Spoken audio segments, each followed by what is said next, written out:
All right, we are currently live. What's going on, everyone? We are back for another live training. We're going to be doing a weekly live training for you guys in the Project Weight Loss group every single Wednesday. I'm just going to be setting this up for us, making sure uh, everything's working, all of that kind of good stuff. So as you guys are popping in, say what's up. If you're watching the replay, give me a hashtag replay as well.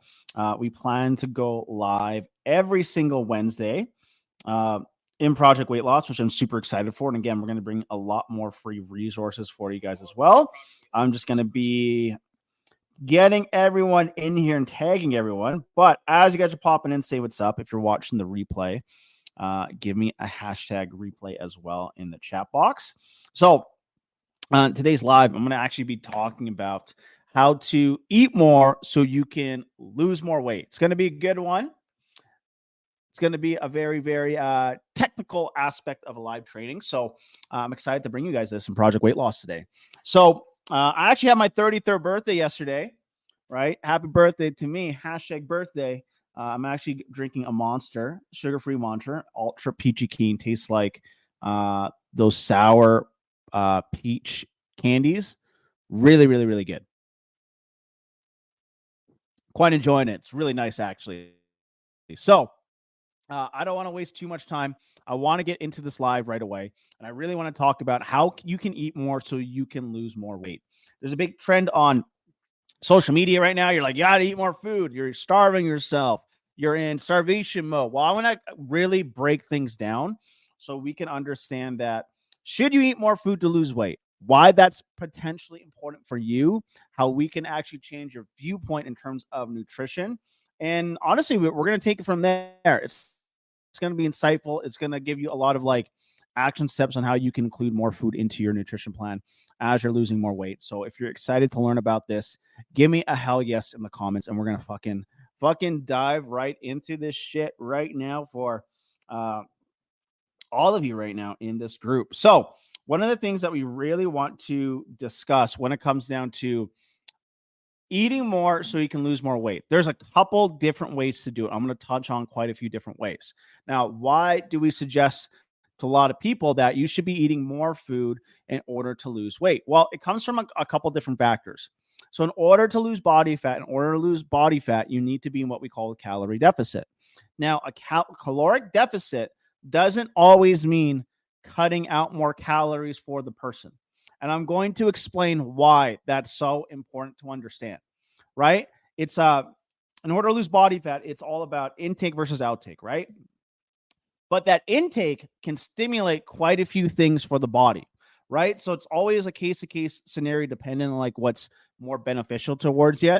It's always a case-to-case dependent on like, okay, is this going to apply exactly to kind of like what I'm aiming towards? So really, really depends, right? So the first thing I want to talk about is, before I get into the nuance of actually consuming more calories, is something called what we call voluminous foods, right? So when you're in a calorie deficit, you want to consume foods that are actually filling you up, right? Because when you're in a caloric deficit, it's easier to get hungrier. And and eating your favorite foods and stuff, you miss out on voluminous foods are going to fill you up, which are going to make you full, which is automatically going to seem like you're eating more food while being in a calorie deficit. So I got a lot of clients that when we take a client in a brand new program off the beginning, we give them so much voluminous foods, they actually have trouble eating all the food they're eating to be in a calorie deficit. So that's really important to know. Voluminous foods are super key. So I'm going to give you a couple suggestions on what I mean by voluminous foods, right? Increasing your protein intake, right? It's more satiating. It's more it's going to fill you up really, really good. And it's going to produce a thermal burning effect. You'll burn anywhere from like 5 to 30% more calories per day, depending on your genetics, right? So that's important to know, right? Consuming more protein is going to add more volume. Consuming foods that are high in fiber. Fiber is super key because it's also going to keep you full. Fiber is also typically more voluminous. You want to think about stuff that's usually because of a habit or something like that. So voluminous foods can look like from a salad. It could look like from eating a bunch of like lettuce, spinach. Uh, think about like watermelon. Think about like berries. Think about stuff that it's like cucumbers, right? So it's all about educating yourself like what's in your food, right? So a simple way you can do that is you can compare like apples to apples at the end of the day.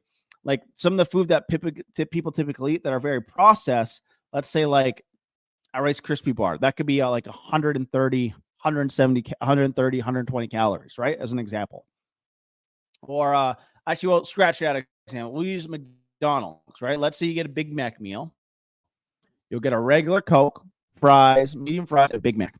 That could easily be 1,000 calories, maybe a little bit more, right? Easily. That one meal, if you ate the right foods, right voluminous foods with high protein, high fiber, that could be easily split up into 3 very, very filling meals that will fill you up probably even more than that Big Mac meal, right? So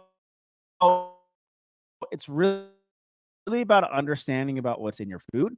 It's consumption, like what you're actually consuming in your diet. So being aware of your macronutrient intake and eating voluminous foods is very key, and why you can eat more so you can lose more weight. So that's like one case scenario. So let's talk about other couple cases scenario.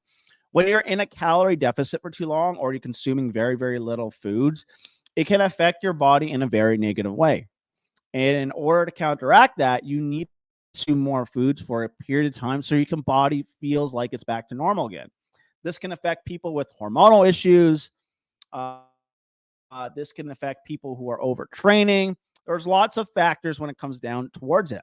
But sometimes when I get a client and we need to get them into a caloric deficit, I will actually increase calories for them. Now, this is the reason why. Creating a calorie deficit, you can do it from multiple different factors. What a lot of people like, protein or carbs or fats, produces a calorie burning effect in the body because there's something called your basal metabolic rate. That's literally the amount of calories your body needs in order to survive. And your body will use up calories from digesting food, for thinking, for your brain, for normal movement, your organs in your body that probably burns a lot of calories throughout the day, a significant amount of calories compared to like most things, right? So adding fuel to use throughout the day, which is so important when it comes down to fat loss and weight loss. Your body needs fuel, right? And a lot of times with that extra fuel, with that extra food into your system, you'll be able to have more energy for training. You'll have more energy to like think throughout the day, to produce different stuff, right? Which you can do for strength training. So you gotta keep that in mind, that when it comes down to fat loss, when it comes down to weight loss, it's not like you're training for a marathon. It's not like you're training for a sport. It's not like you're training to build muscle. You got to do it differently, right? So eating more food can really benefit you long-term in terms of like your energy. It can benefit you long-term in terms of actually losing weight because you can have that caloric output. So that's like a second case scenario that can absolutely apply when it comes down to losing weight. So we really talked about in step 1 that you need to eat more voluminous foods, right? To lose more weight. We talked about how hormones, right? Bodily functions, if your body is crashing too long and your body needs to go back at maintenance for a little bit, you need to recover. And thirdly, we looked at like, okay, you might need to increase food to actually can be in a calorie deficit. Actually be in a calorie deficit, right? So I'm going to give you the last case scenario, which I think is super important and a lot of people don't understand. Losing weight quicker does not mean it's going to be better for you long term. Now, the reason for this is because the longer you're in a deficit, the bigger your deficit is, and the longer you stay into it for a longer period of time, your hunger will go through the roof. You'll feel like shit. You're not going to feel. The only time I recommend a high calorie deficit is for someone who's very experienced at losing weight. If you do not have that experience, it's not a good idea for you to do like a very big caloric deficit. I'd rather have someone eat more food, lose 1 pound of body fat per week and actually sustain those results. You got to think about it this way. If you lose 1 pound per week for a year, that's 52 pounds down. That's a lot of fucking weight. That's a lot of fucking weight to lose, right? So it's always context is super key. You got to understand that the advice that you're going to be applying towards yourself is applicable to you every single time. Well, guys, that's about it for today's training. I hope you guys get a ton of value out of this. I'm out. Hope you guys have the best Wednesday ever, and we'll talk to you very soon.